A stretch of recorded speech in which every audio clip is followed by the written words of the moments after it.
and welcome to Mental Health Matters. I'm your host, Dr. Matt Glowiak.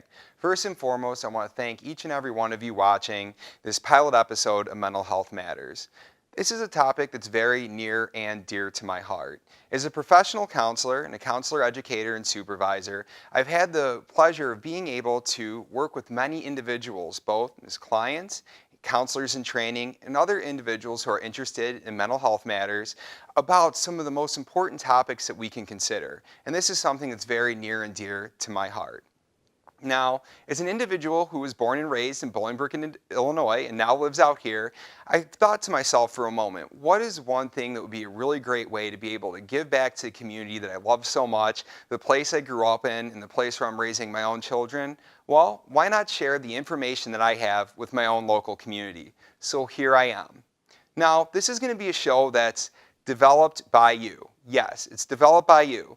While I'm here in the pilot episode discussing some of the various topics that we'll be able to go over from one episode to the next, what I would really like to do is to have your involvement. And what does that look like? Well, the involvement that I'm looking for is to have individuals like yourself reach out to me and feel free to ask me questions. Feel free to share your stories. Feel free to pick my brain about anything else that you may have. And we can also, be live here with me in front of the community to be able to talk about these different topics. So with every single episode, you're going to be able to reach out to me at my personal email, dr.mglowiak@gmail.com. And we're also going to have a Facebook posting under Mental Health Matters where you're going to be able to respond to the community. And I'll be sure to respond to you as quickly as possible. So why does mental health matter? Well, one of the things that I've noticed throughout my career is that mental health continues to remain stigmatized. What does that mean by stigmatized? Well, it's one of those topics that may be taboo for many people to talk about. If you cut yourself and you have a very deep cut, something that requires stitches, you usually don't think twice to go to the emergency room and get it stitched up. If you have a cough, you usually go to your physician, check and see if you have an upper respiratory infection or bronchitis. However, mental health is one of those topics that's ever so sensitive.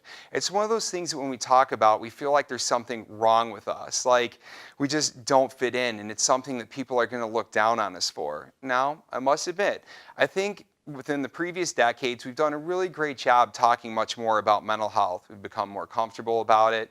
We see many more mental health clinics opening up. When I read the headlines in the newspaper, I watch the news, I hear topics of mental health being addressed.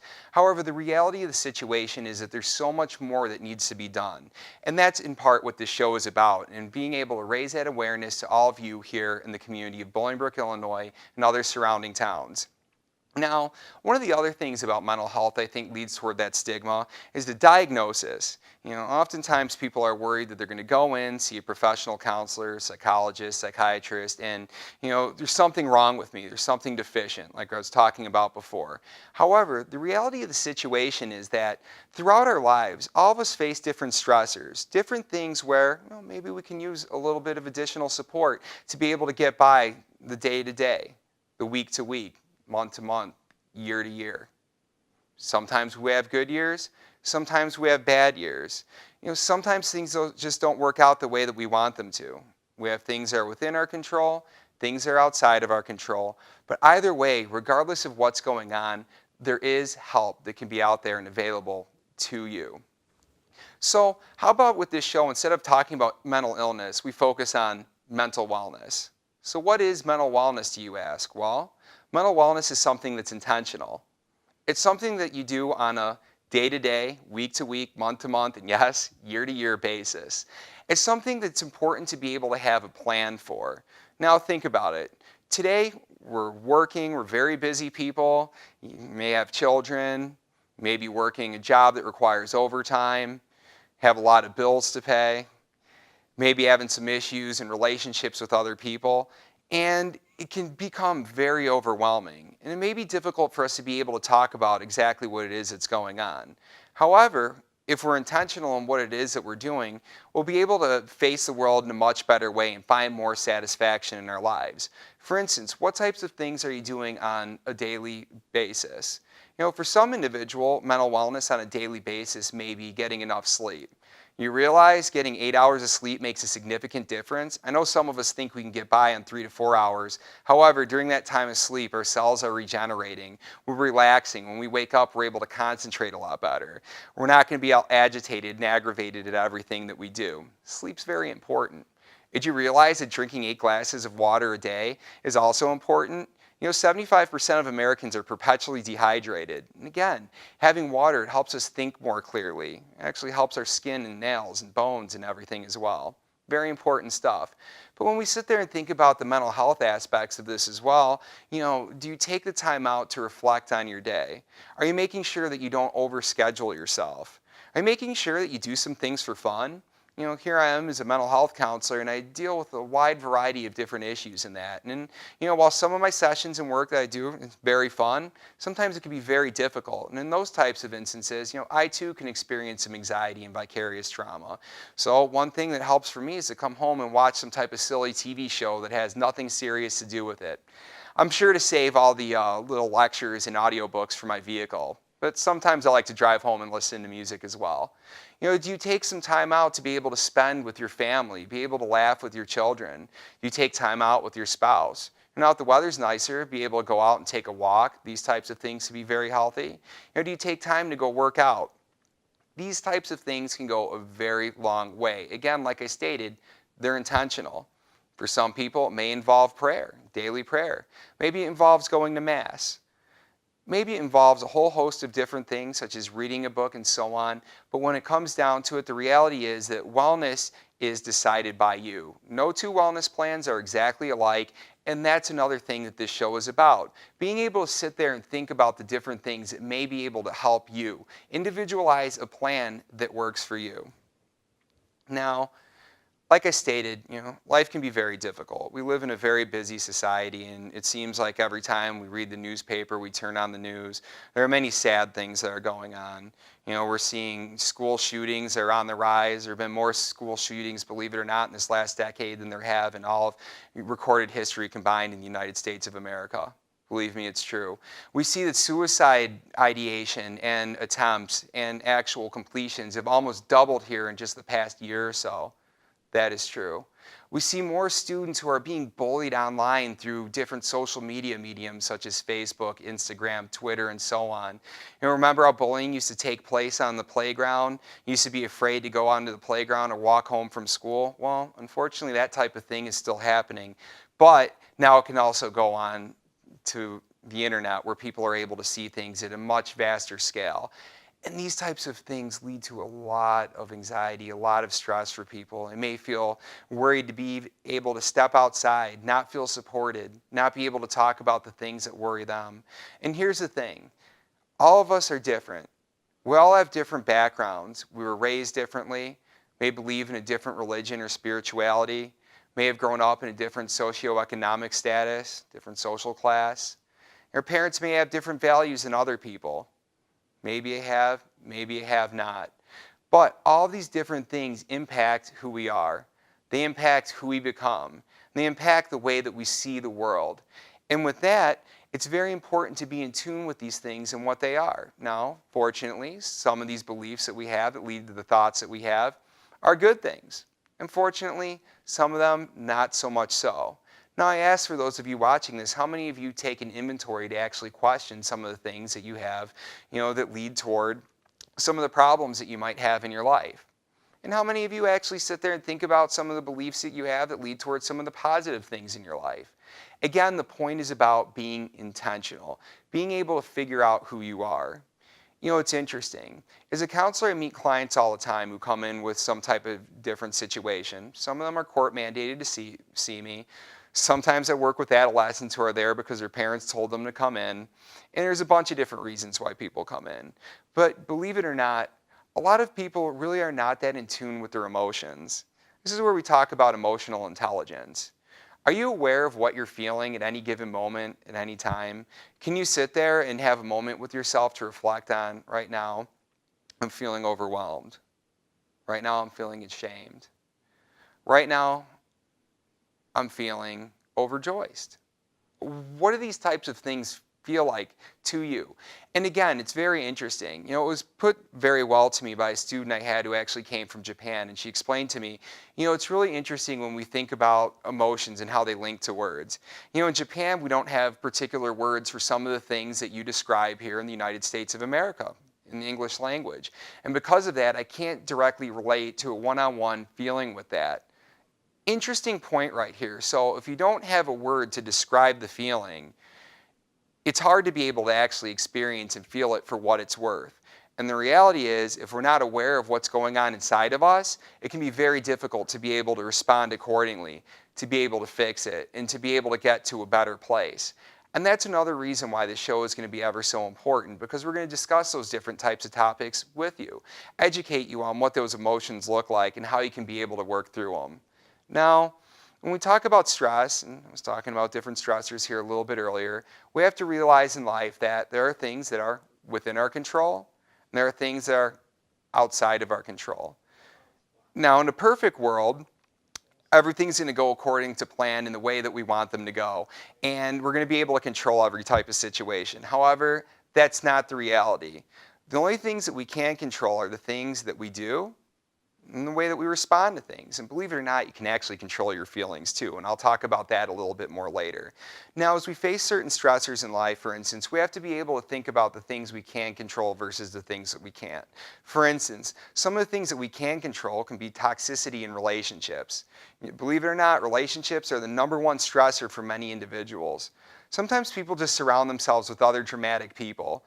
Sometimes they surround themselves by people who just bring them down and aren't of the best fit. And then what do? We start to internalize these things that people say about us, and we start to believe them. Well, the good news is that you can actually control who you're friends with. So that could be something that you can actually work with. You can distance yourself from these individuals, find perhaps a new group of friends. I know a family could be a little bit more difficult. We say that you could pick your friends, but you can't pick your family. However, guess what? Even with family, you can set boundaries. You can work with these individuals to stand your own ground and state what you will and will not tolerate. Now, unfortunately, there are things that are outside of our control, such as losing a loved one. Can't control the loss of a loved one, nor can we bring somebody back. And in those types of states, it's important that we find ourselves being able to emotionally cope with it. But guess what? It goes back to what I was just talking about a few moments ago. In order to be able to cope with something emotionally, we need to understand what we're feeling. And the grieving and loss process can be one of the most challenging things that a person does deal with throughout life. I say to my clients all the time that we never put a time limit on grieving. It's something that you can work with through the rest of your life, and it may feel different at different points.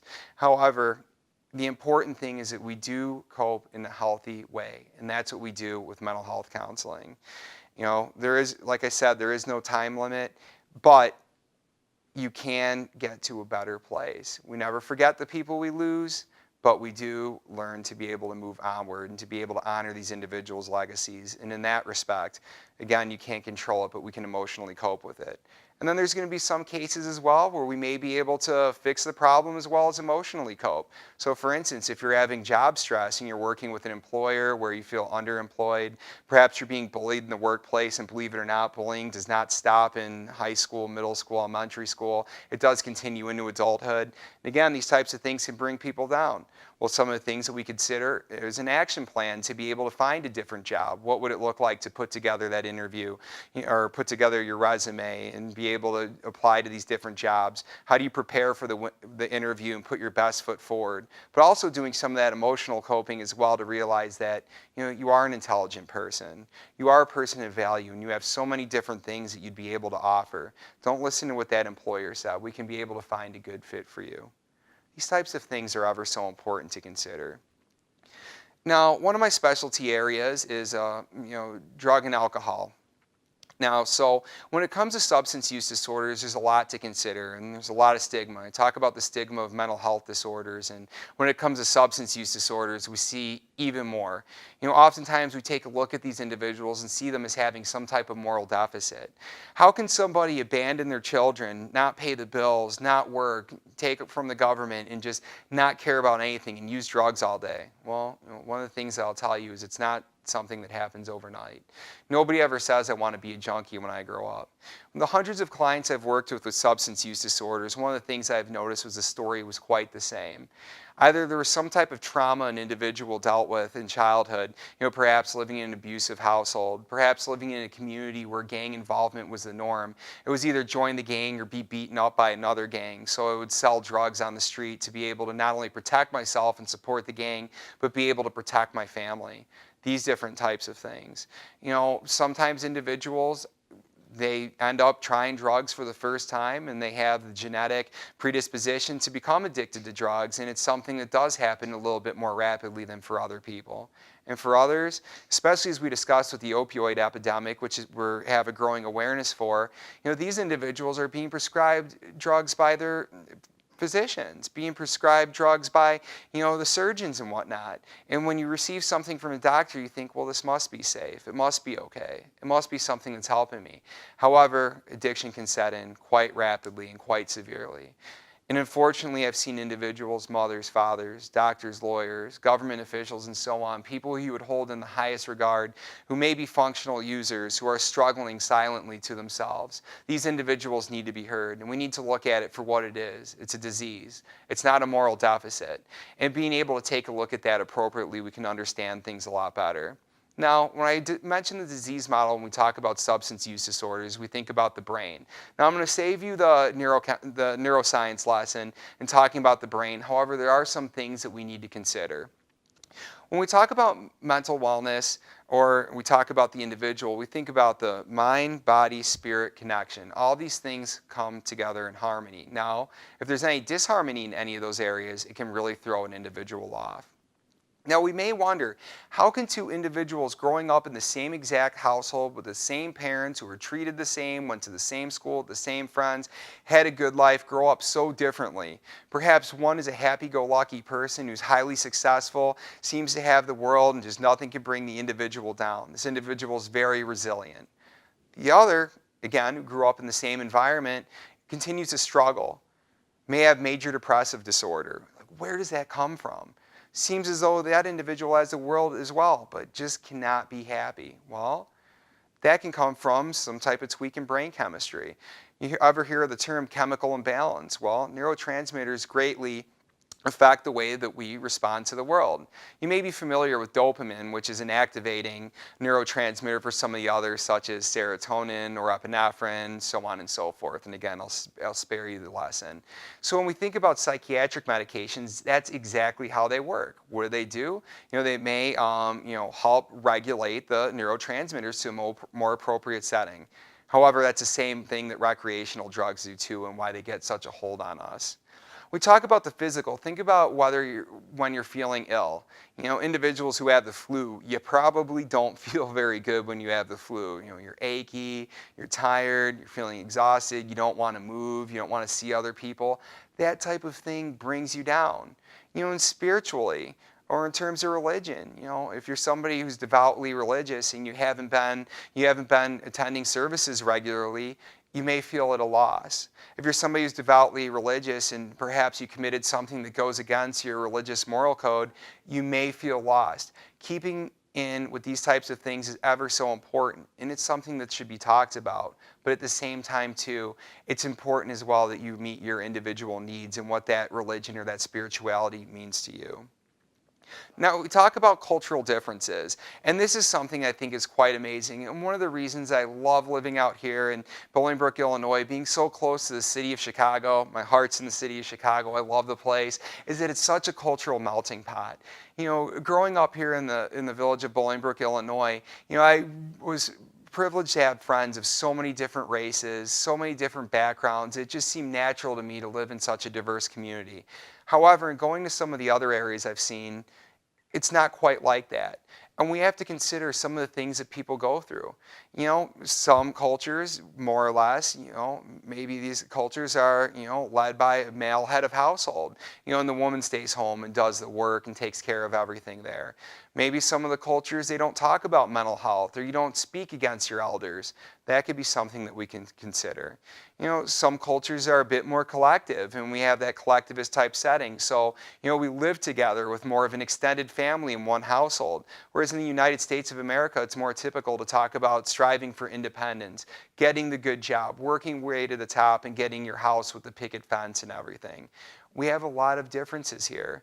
We talk about some of the struggles that people have in terms of acculturation, being from different countries coming in, having to learn a new language where English is a second language. And it can be very difficult being in a class where, the course is taught in English, where the text is in English, the standardized tests are in English, and so on and so forth. And so we sit here and we look at somebody and may believe they have a lower IQ or perhaps aren't quite as intelligent because they didn't understand the English. We need to be sensitive to these types of things. That's ever so important. Sometimes we have households where the parents are having to work, 2, 3 jobs and aren't able to be home with the children. Teachers might see a child in the class falling asleep during the middle of the day and think that the child's just being insubordinate and doesn't care. But the reality is that the parents weren't home and that child had to take care of the other children in the household, prepare dinner, and so on. It could be a very difficult thing trying to fit into a different country. Another thing that's come a very long way throughout the years and throughout my lifetime and surely yours as well, interracial marriages. And what does that look like? We may have people of 2 different faiths. So what do we decide when the 2 of them decide to unite in marriage? Which religion do we go with? How are the parents going to respond, and what type of impact is that going to have on the household? If you're involved in an interracial marriage, I'm fairly certain that you've had some of these stressors, and if you haven't, that's absolutely fantastic. But even if it's not an interracial marriage, we know that there can be a lot of stressors that happen within the family, trying to keep on top of that. These are things that we need to talk about. These are things that all of us go through and we experience. We talk about stress like it's always a bad thing. Well, bad stress is distress. Positive stress is eustress, and it can be something that's actually quite uplifting for us. For instance, having something that's upcoming, such as a marriage, can be a very exciting thing, but very stressful. Having to get the party together, make sure the invitations go out, making sure everybody's as pleased as possible. Can I afford to have this wedding? Getting accepted into a college and going to school, going through graduation, receiving a promotion at work, and so on. These types of things are very exciting, but at the same time, too, they can be quite stressful. So how do you keep that type of stuff in check? We talk about other life adjustments that we have. People do face at different times financial stress. Maybe it's dealing with student loans. Maybe you have a job where you were just laid off or you were just fired. Perhaps that you just had a really bad month and things were going wrong at your house. You had 2 flat tires, or you had to send one of your children to the emergency room. Something happened to your house. We go through these types of things and they're very stressful. Having your children move out of the house, the empty nest syndrome. These are real life things that people deal with. These are things that we should be talking about. I talked about the mind-body-spirit connection, and some of the other things that we can consider as well are the domains of wellness. All of us function over these different domains of wellness that work both independently and in conjunction among one another. So for instance, some of these may include, as I mentioned before, financial well-being. If you're stressing financially, that can bleed into other areas that cause distress. Our emotional well-being. I talked earlier, to the note of, are we emotionally intelligent? Are we in tune of what it is that's going on within our lives? Spoke a bit about the spiritual well-being. Are you doing what you need to do in terms of what you believe, in terms of religious obligations? Do you have a faith that makes sense to you? Our relationships, interpersonal intelligence, do we feel like we're comfortable around other people? Do we have good people in our lives? Are the people who are there supporting us, lifting us up, helping us become better people, bringing out the best inside of us? Occupational wellness. Do you have a job where you feel good going to work and doing what you do every single day? I assure you that occupational wellness goes well beyond finances. Many people who make a lot of money, they may enjoy the money. However, the people who we find again and again are most satisfied are the people who go to work and feel good about what they do on a daily basis. They come home and they feel prideful in the work that they're doing. Educational wellness. So being able to, do what it is that you want to do. People are going back to school later and later these days. I'll never forget the first class I taught at Benedictine University. It was great. I was a young professor, came in teaching my Master's of Clinical Psychology program, and I was the youngest person in the class. It was so fantastic to see individuals in their 50s and 60s coming back to school later in life to do what it is that they love to do. And I love one of my one of my peers when I was going to Walden University, she was 96 years old. Believe it or not, actually, no, she's actually 86 years old, sorry. But 86, and she would say again and again, she's like, I may not ever be able to use this doctorate that I have. However, as long as my tombstone says Dr. So-and-so, that's what I did it for. We can get so much success out of that and so much pride that comes out of this. The physical well-being, taking care of ourselves. When you exercise, you feel good. You can exercise with other people. We can't think lightly of the breathing exercises and things like that we can do. Remember, one of the things that we tell you when you're feeling anxious, you start hyperventilating, having a panic attack, is to slow down the breathing. You slow down the breathing, you slow down your heart rate, you slow down the blood flow, you feel more relaxed, and your thoughts relaxed. Everything is interconnected. Now, I talked about a lot of topics and didn't nearly exhaust everything that I could have discussed here in the past 25 minutes or so.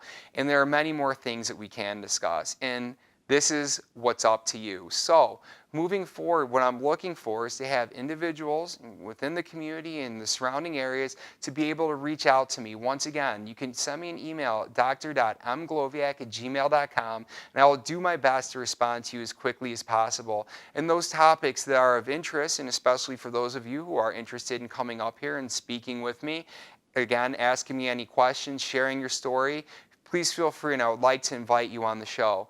If you're an individual who's a first responder, my heart is out to you, and I really appreciate everything that you do. Seeing people's lives in jeopardy, dealing with true real-life crises on a daily basis. Individuals like you I would love to have come on, share your story and the things you see, and we can discuss some of the precautions that people can take. If you're an individual who's an advocate, you want to advocate for mental health, you want to advocate for underprivileged, marginalized populations, please feel free to reach out to me. I would love to have you on the show to be able to discuss that and things that we can do to make this better.